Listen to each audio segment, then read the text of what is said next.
अस्सलाम वालेकुम। उम्मीद है सब लोग खैरियत से होंगे। आज हम आप लोगों को दिखाएंगे इस व्लॉग में फ़र्नीचर की नुमाइश थी इधर पेशावर में। तो मुख्तलिफ़ किस्म की फ़र्नीचर और ये क्राफ्ट वगैरह सामान था। इसमें और चीज़ें भी थी, ये मसाज चेयर वगैरह और ये स्प्रे वगैरह, डेकोरेशन आइटम वगैरह।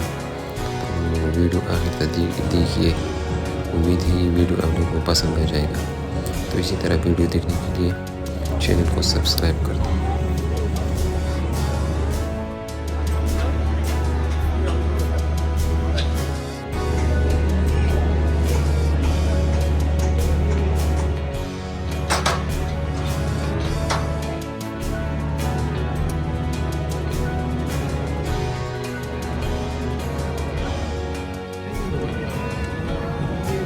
yang garam tadi.